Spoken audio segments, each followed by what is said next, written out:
Bismillahirrahmanirrahim. Babun fil yaqini wat tawakkul. Bab pada menyatakan keyakinan dan bertawakal. Keyakinan dengan makna percaya sungguh-sungguh kepada Allah dan Rasul, kepada Islam dan segala janji-janjinya, bukan saja hukum hakamnya. Dan bertawakul ataupun bertawakal dengan makna menyerah diri kepada Allah setelah berikhtiar dan berusaha dengan cara yang diperintah oleh Allah, yang izin oleh Allah. Kita buatlah ikhtiar kita, usaha kita, lepas tu serah pada Allah Ta'ala. Allah Ta'ala nak beri, berilah. Allah Ta'ala tak mau beri pun, serah ke dia lah. Dia nak beri atas dunia ke nak beri akhirat, boleh belaka. Boleh belaka. Nak beri atas dunia dan akhirat dua-dua. Nak beri atas dunia saja, akhirat tak ada. Nak beri akhirat saja, atas dunia tak ada. Boleh belaka. Tapi orang yang beriman serah pada Allah Ta'ala dengan harapan dunia dan akhirat. Kalau tak boleh atas dunia, tak apalah hari akhirat. Sabar menghadapi segala ujian. Qala Allah Ta'ala, "Walamma ra'al mu'minuna al-ahzab qalu hadha ma wa'adana Allah wa rasuluhu wa sadaqa Allah wa rasuluhu wa ma zadahum illa imanan wa taslima." Al-Ahzab ayat 22. Dan tatkala orang-orang yang beriman melihat kedatangan pada tentera barisan bersekutu, mereka berkata, inilah yang telah dijanjikan oleh Allah dan Rasulnya, dan benarlah Allah dan Rasulnya, dan tidaklah menambahkan kepada mereka melainkan keimanan yang lebih kuat dan penyerahan diri kepada Allah yang lebih bersungguh. Suratul Ahzab ayat 22. Ayat ini menceritakan sahabat-sahabat Nabi sallallahu alaihi wasallam radhiyallahu anhum ketika menghadapi bala tentera Ahzab. Ahzab ni dengan makna barisan bersekutu. Kumpulan-kumpulan orang kafir, ahli kitab dan musyrikin. Ahli kitab iaitulah orang-orang Yahudi, pemimpin-pemimpin Yahudi Madinah, dan musyrikin Mekah, Ghatfan, Bani Bakar dan lain-lain lagi, yang bergabung dalam satu barisan bersekutu untuk menyerang Madinah. Setelah mereka gagal menjatuhkan kerajaan Islam di Madinah, kerana orang Islam berjaya dalam peperangan Badar. Walaupun orang Islam tewas dalam peperangan Uhud, tetapi tidak kalah. Tak boleh dihapuskan. Bangkit semula. Dan banyak usaha-usaha mereka buat, tak berjaya. Akhirnya golongan Yahudi, ahli kitab, yang terdiri di kalangan pemimpin dan ulama-ulama Yahudi, ulama ahli kitab. Ahli kitab ini ialah yang tahu kitab. Yang tahu kitab ni zaman ni orang panggil ustaz lah. Hak tahu kitab ni ustaz lah. Dia tahu kitab. Walaupun kitab yang dia tahu tu kitab Taurah, kitab Injil. Termasuk di dalamnya cerita tentang zahirnya Nabi akhir zaman, Muhammad sallallahu alaihi wasallam, yang mereka baca dalam kitab-kitab mereka. Alladzina atainahumul kitab ya'rifunahu kama ya'rifuna abna'ahum wa inna fariqan minhum la yaktumuna al-haqqa wa hum ya'lamun. Dan sesungguhnya orang-orang yang mempunyai kitab itu, yang kami beri kitab kepada mereka, mereka mengenali Nabi Muhammad sallallahu alaihi wasallam sebagaimana mereka mengenali anak-anak mereka sendiri. Mana kena anak, kita kena anak kita, tahi lalak celah tiak pun tahu. Tai lalak celah kakang baru tahu anak kita. Begitulah bandingan orang-orang Yahudi, ahli kitab, ulama-ulama mereka mengenali Nabi Muhammad sallallahu alaihi wasallam. Allah Taala dedahkan di kalangan mereka ulama-ulama yang saleh. Di antaranya Abdullah bin Salam radhiyallahu an. Abdullah bin Salam ialah seorang alim Yahudi yang paling dipuja, yang dianggap guru besar orang Yahudi di Madinah.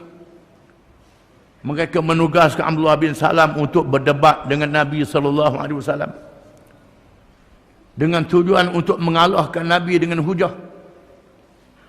Apabila Abdullah bin Salam radhiyallahu an bertemu dengan Nabi sallallahu alaihi wasallam, melihat wajahnya sudah tahu ini ialah Rasul yang dilantik oleh Allah Ta'ala. Kemudian bertanya dengan soalan-soalan yang dijawab oleh Nabi. Apa yang Nabi boleh jawab, Nabi jawab. Yang tak ada jawapan, turun wahyi.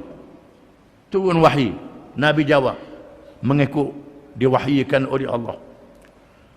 Apa yang tak perlu jawab, Tuhan kata jangan jawab. Maka Nabi tak jawab, ini urusan Allah. Abdullah bin Salam masuk Islam. Dan banyak padri-padri yang ikhlas bila tengok Nabi SAW bila dengar ayat Quran masuk Islam. Tetapi ada kalangan ulama-ulama ni yang nak kejar dunia.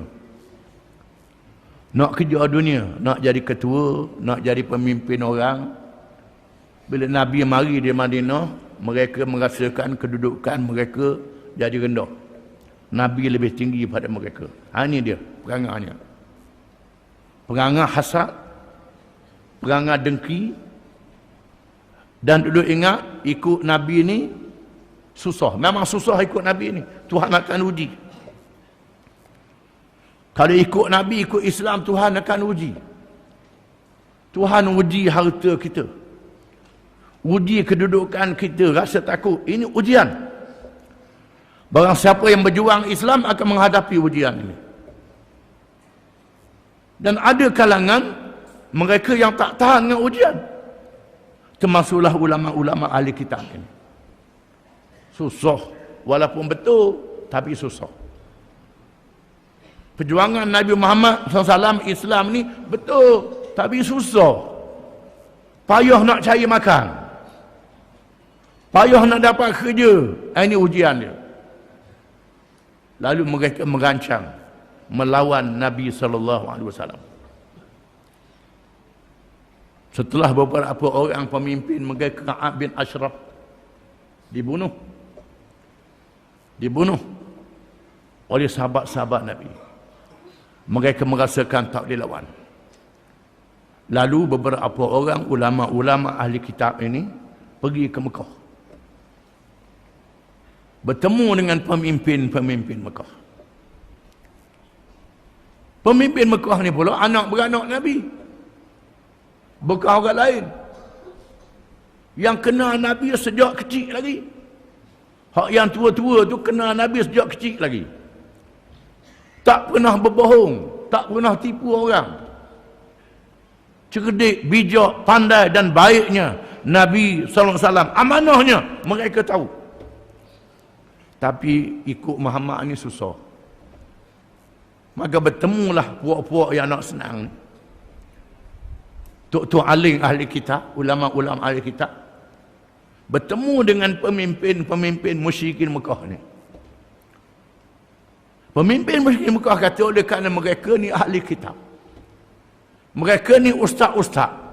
Orang alim, kita pekat tanya mereka. Dalam kita kelahi dengan Muhammad ni, siapa dia betul? Muhammad betul ke kita betul? Muhammad salah ke kita salah? Bila mereka tengok ulama-ulama Yahudi, ulama ahli kitab mari, pemimpin Mekah pun bertemu dengan ulama-ulama ahli kitab. Tanya, kami nak tanya ni tok-tok guru ni.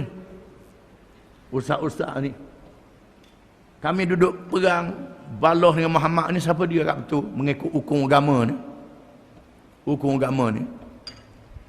Lalu ulama ahli kitab yang kata mulah yang dapat hidayah, Muhammad sesat. Ini dia. Muhammad ni sesat. Kalau setara Nabi Muhammad bolehnya kata sesat. Kalau kita adok Nabi Muhammad ikut ni hak kecil ni apalah lagi. Itu dia, kena faham betul-betul, faham balik. Lalu puak-puak ahli kitab dengan musyrikin ni buat satu pakatan. Memanggil kabilah-kabilah Arab. Bani Bakar, Ghatfan dan lain-lain lagi. Menubuhkan satu pasukan tentera.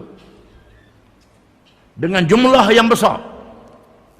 Lengkap dengan senjata, kita serang Madinah, hapuskan Muhammad.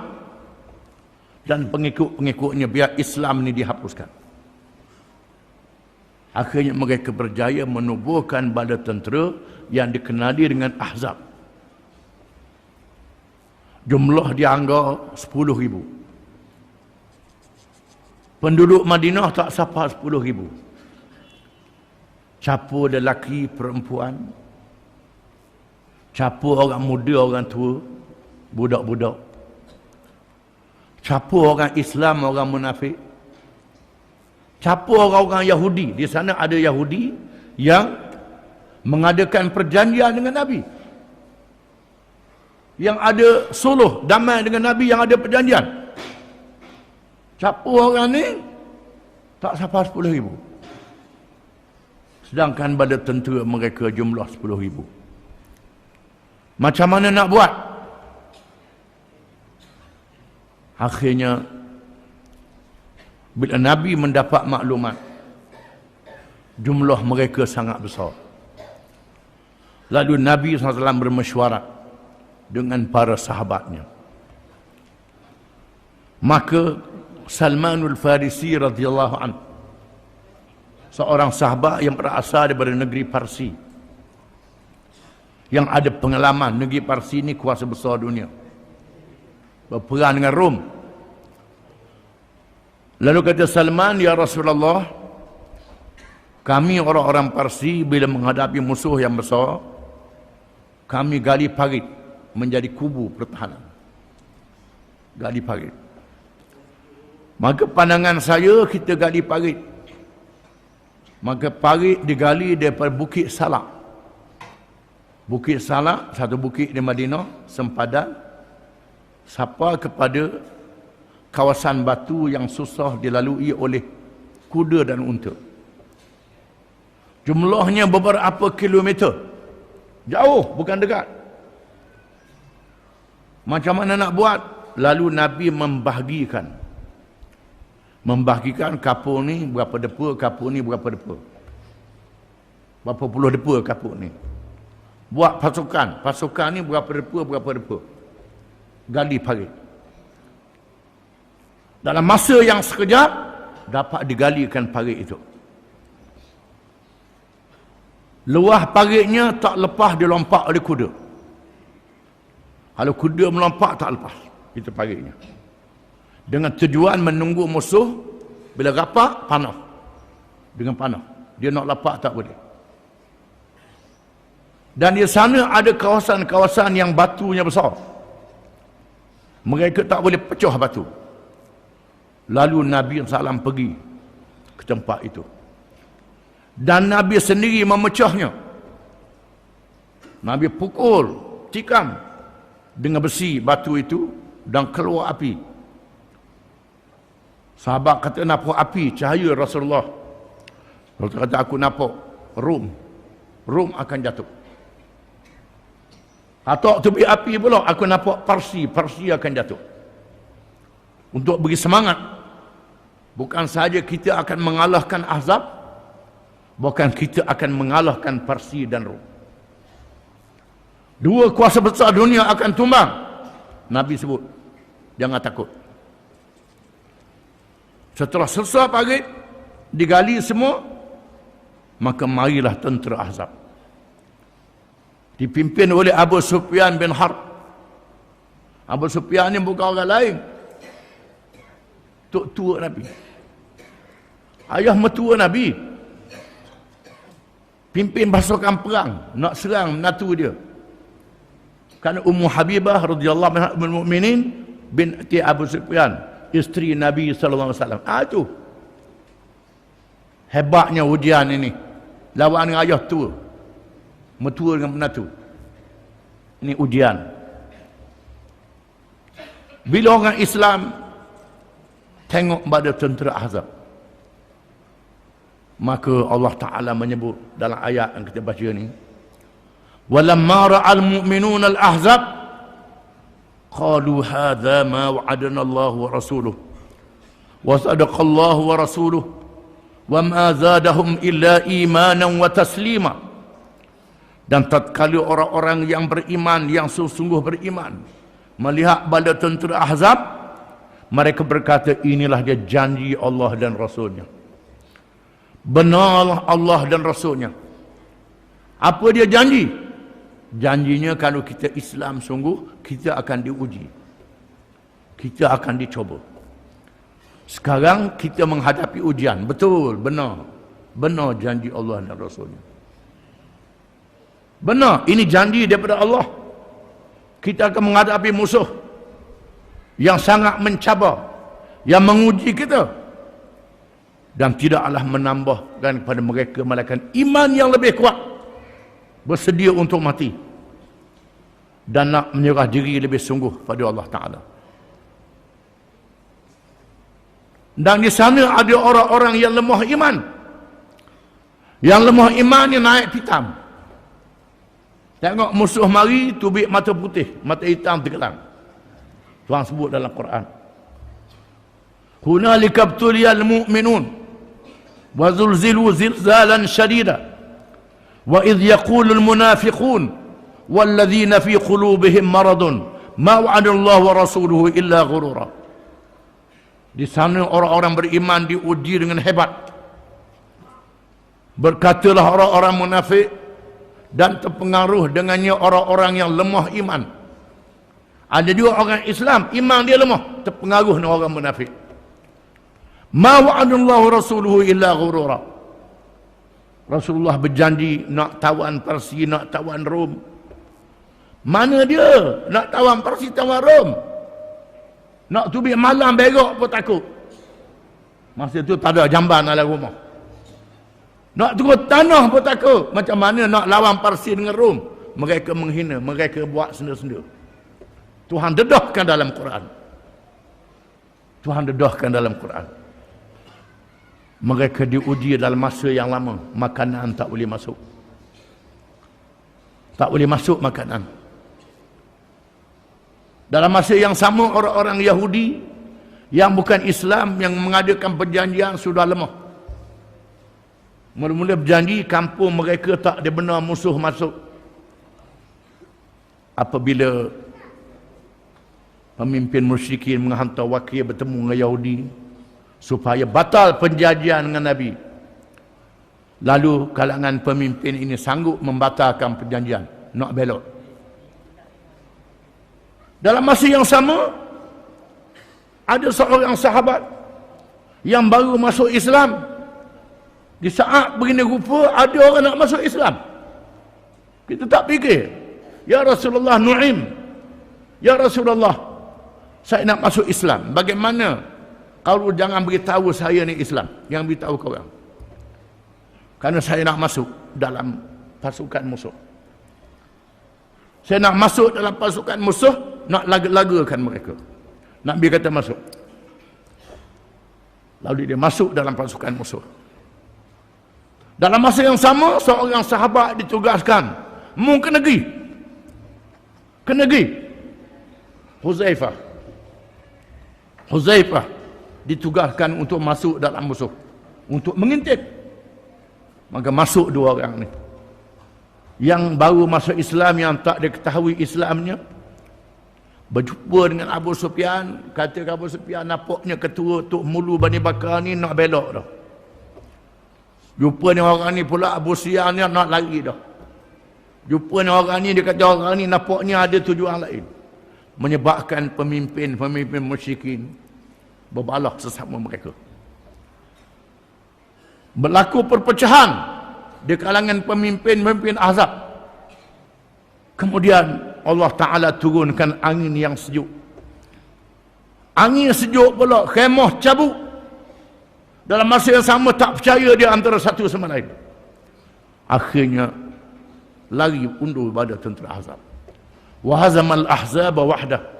Allah Ta'ala membinasakan Ahzab dalam kesaannya. Ini cerita peperangan Ahzab. Ini berkat kerana Nabi, sahabat-sahabat Nabi ini yakin kepada Allah dan bertawakal kepada Allah.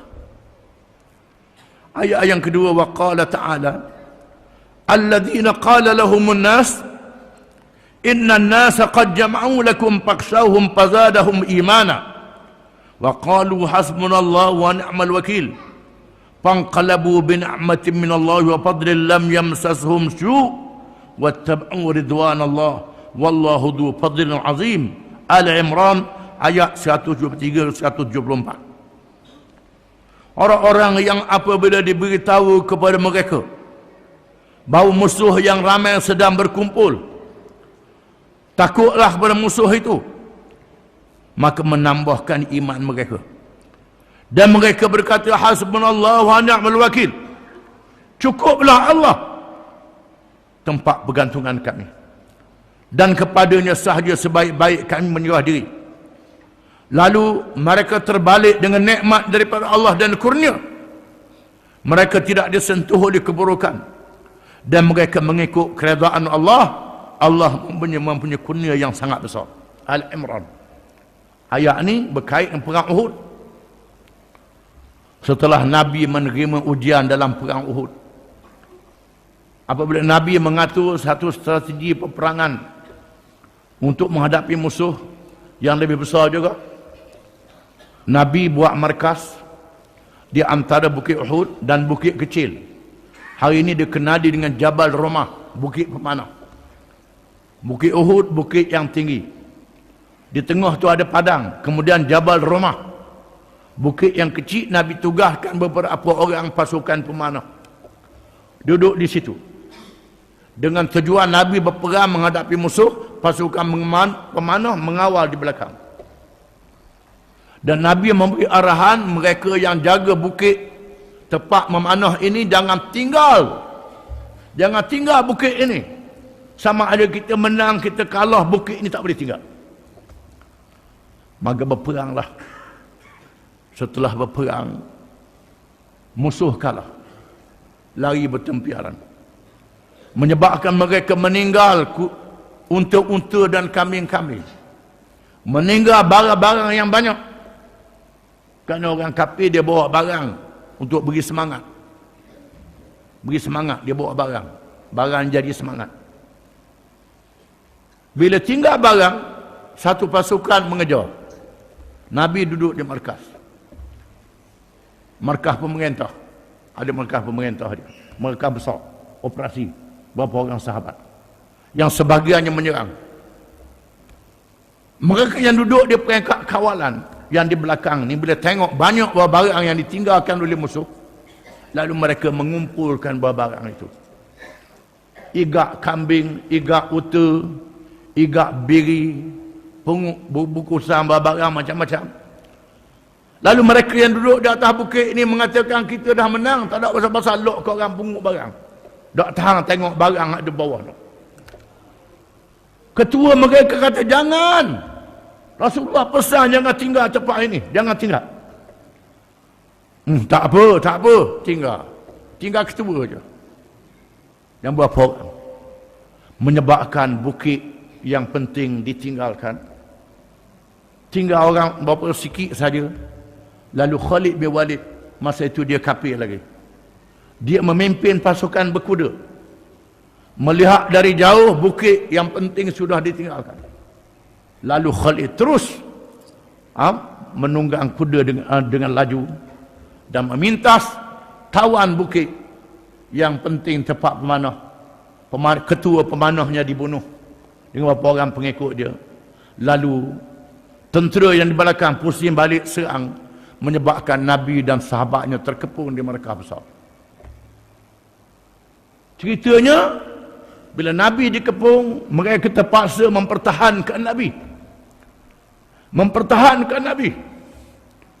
Sehingga antara mereka yang menahan belakang dijadikan perisai untuk tahan Nabi daripada kena panah. Ini dia. Ini dia. Ini makna sayang ke Nabi ini. Bukan selawat saja. Hak lain ni dia selawat je. Berlaku apa-apa menakut pahit lari. Ini. Mereka mempertahankan Nabi. Sama ada lelaki dan perempuan. Bukan saja orang lelaki, orang perempuan pun ada. Dalam masa yang sama, dia sebut Nabi sudah mati. Dia sebut berita Nabi dah mati. Ada yang lemah semangat bila Nabi mati. Ada yang kata kalau Nabi mati, kita mati dengan Nabi. Kalau Rasulullah mati, kita matilah. Ada yang begitu. Ada yang pening lari balik ke Madinah. Balik ke Madinah. Orang perempuan yang duduk di Madinah, yang tunggu berita apa khabar Nabi dah mati dah. Lalu orang perempuan yang ambil batu tagur. Hak yang ni, apa mu ni lari? Nabi mati mu lari balik. Pergi semua. Dan Nabi telah mengatur Nabi mendapat luka dalam perang ni. Tuhan jadikan Nabi luka, bukan takluk.